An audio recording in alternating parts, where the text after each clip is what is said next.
เดินทางเข้าเดนมาร์กยกเลิกควบคุมโควิดเปิดประเทศล่าสุดสวัสดีค่ะเพื่อนๆทุกคนตอนนี้ทุกคนก็คงจะเห็นว่าประเทศต่างๆทางยุโรปมีการยกเลิกมาตรการการควบคุมโควิดและการเดินทางเข้าประเทศหลายอย่างล่าสุดประเทศไทยเราก็ยกเลิกการตรวจ RT-PCR ก่อนจะขึ้นเครื่องเมื่อวันที่ 1 เมษายน 2565 และคาดว่าก็คงจะมีการยกเลิกมาตรการอื่นๆตามมานะคะสำหรับวันนี้จะมาพูดคุยให้ทุกคนฟังเกี่ยวกับการยกเลิกมาตรการการควบคุมโควิดของประเทศเดนมาร์กซึ่งเขายกเลิกทุกมาตรการแล้วนะคะเริ่มตั้งแต่วันที่ 29 มีนาคม 2565 ที่ผ่านมานี่เองถ้าเราย้อนกลับไปเมื่อวันที่ 1 กุมภาพันธ์ 2565 ในช่วงที่โอไมครอนกำลังระบาดประเทศเดนมาร์กเป็นประเทศแรกที่อยู่ในยุโรปที่ยกเลิกมาตรการการควบคุมโควิดทั้งหมดภายในประเทศ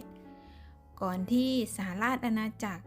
หรือก่อนฝรั่งเศสจะได้ออกมาประกาศว่ายกเลิกเหมือนกันซึ่งเขาถือว่ามันไม่ใช่โรคร้ายแรงทางสังคมอีกต่อไปนั่นก็หมายถึงว่าในการสวมหน้ากากอนามัยการใช้โควิดพาสหรือว่าการใช้บริการร้านอาหารบาร์หรือสถานที่ในร่มต่างๆมาตรการการกักตัวก็จะถูกยกเลิกไปหมดซึ่งในขณะนั้นนะคะข้อมูลของ Our World in Data ได้บอกไว้ว่าการยกเลิกมาตรการการควบคุมโควิดของเดนมาร์กเกิดขึ้นในช่วงที่อัตราการติดเชื้อสูงเป็นอันดับที่ 2 ของโลกซึ่งประชากรเดนมาร์กในขณะนั้นได้รับวัคซีนครบโดสไปมากกว่า 81% นะคะเราย้อนกลับมานะตอนนี้นะคะ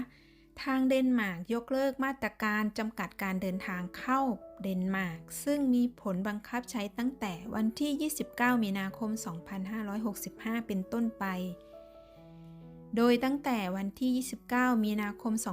2565 จะไม่มีมาตรการจำกัดการเดินทางเข้าเดนมาร์ก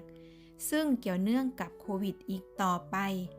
โดยที่ผ่านมาเดนมาร์กได้ผ่อนคลายมาตรการจำกัดการเดินทางเข้าเดนมาร์กมาอย่างต่อเนื่องจนถึงวันที่ 1 มีนาคม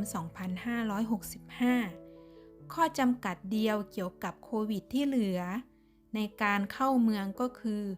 การตรวจหาเชื้อโควิดภายใน 24 ชั่วโมงหลังจากที่เดินทางเข้าเดนมาร์กสำหรับผู้ที่เดินทางมาจากนอกประเทศสมาชิก EU และนอกเขตเชงเก้นที่ยังไม่ได้รับการฉีดวัคซีนป้องกันโควิดหรือยังไม่เคยติดเชื้อมาก่อนซึ่งข้อจำกัดเดียวที่เหลืออยู่ดังกล่าวจะถูกยกเลิกไปตั้งแต่วันที่ 29 มีนาคม 2565แต่อย่างไรก็ตามเดนมาร์กก็ยังเฝ้าระวังสถานการณ์การแพร่ระบาดอย่างใกล้ชิดทั้งในเดนมาร์กและต่างประเทศตลอดจนข้อกำหนดเกี่ยวกับไวรัสสายพันธุ์ใหม่โดยเดนมาร์กยังสามารถใช้มาตรการฉุกเฉินหรือที่เรียกว่า Emergency Brake ได้ในกรณีที่มีข้อกังวลเกี่ยวกับไวรัสสายพันธุ์ใหม่ซึ่งในขณะนี้ยังไม่มีการใช้มาตรการฉุกเฉินกับประเทศใดๆนั่นก็หมายถึงว่าเดนมาร์กเขามีการผ่อนปลนมาตรการเกี่ยวกับโควิดลดลงเรื่อยๆอย่างต่อเนื่องจนกระทั่งมาถึงวันที่ 1 มีนาคมเขาให้คงข้อจำกัดเกี่ยวกับโควิดเพียงข้อเดียวเท่านั้นก็คือคนที่เดินทางมาจากกลุ่มประเทศนอกเขตเชงเก้นและก็นอกเขต EU ที่ยังไม่ได้รับวัคซีนและก็ยังไม่ได้ติดเชื้อมาก่อนกลุ่มนี้เมื่อเดินทางเข้าประเทศเดนมาร์กเขาจะให้ตรวจเชื้อใน 24 ชั่วโมงเสียก่อนพอมาถึงวันที่ 29 มีนาคมที่ผ่านมานี้กลุ่มนี้ก็คือยกเลิกหมดเลยไม่มีการตรวจอะไรทั้งสิ้นนี่ก็เป็นข้อมูลจากสถานทูตไทยในโคเปนเฮเกนนะคะที่เอามาฝากทุกๆคนซึ่งเพิ่งจะประกาศออกมาถ้าดูแนวโน้มจากกราฟนะคะประเทศเดนมาร์กตอนนี้มีอันดับการติดเชื้ออยู่ที่ 33 นะคะ และจำนวนประชากรที่ติดเชื้ออยู่ที่3,60,000 คน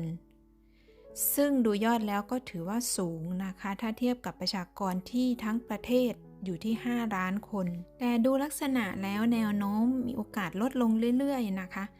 เพราะในช่วงที่โอมิครอนระบาดมากๆยอดที่ติดเชื้อจะอยู่ที่ประมาณ 70,000 ถึง 80,000 คนต่อวันแต่ล่าสุดวันที่1 เมษายน 2565 ยอดผู้ติดเชื้ออยู่ที่ 3,000 คนและกราฟมีลักษณะดิ่งลงมาเรื่อยๆซึ่งก็มีโอกาสที่จะลดลงจนอยู่ในระดับที่สามารถที่จะผ่อนคลายมาตรการต่างๆได้อย่างเต็มที่อาจจะด้วยว่าประเทศเดนมาร์กเขามีลักษณะเป็นเกาะเล็กๆแล้วก็ประชากรเขาไม่เยอะการควบคุมก็เลยจะง่ายกว่าประเทศที่มีผืนแผ่นดินติดต่อกันแล้วก็เป็นประเทศที่ใหญ่นะคะหลังจากที่ประเทศเดนมาร์กมีการยกเลิกทุกอย่างไปแล้วในอีกไม่ช้าหลายๆประเทศในยุโรปก็คงจะมีการยกเลิกด้วยเช่นกันนะคะสำหรับเพื่อนๆที่ขาเที่ยวหรือว่าไม่ได้ออกนอกประเทศมาท่องเที่ยวต่างประเทศนานแล้วก็คงเป็นโอกาสที่จะแพ็คกระเป๋าแล้วก็เตรียมตัวเดินทางได้แล้วนะคะและประเทศไทยเราก็คงจะยกเลิกตามมาเรื่อยๆทีละมาตรการก็คงค่อยๆทยอยถูกยกเลิกไปนะคะถึงจะช้าหน่อยแต่เราก็ยังมีหวังค่ะหลังจากเปิดประเทศเข้าสู่ New Normal แล้วเพื่อนๆจะไปเที่ยวประเทศไหนวางแผนไว้ยังไงบ้างคอมเมนต์มาพูดคุยเล่าสู่กันฟังนะคะสวัสดีค่ะ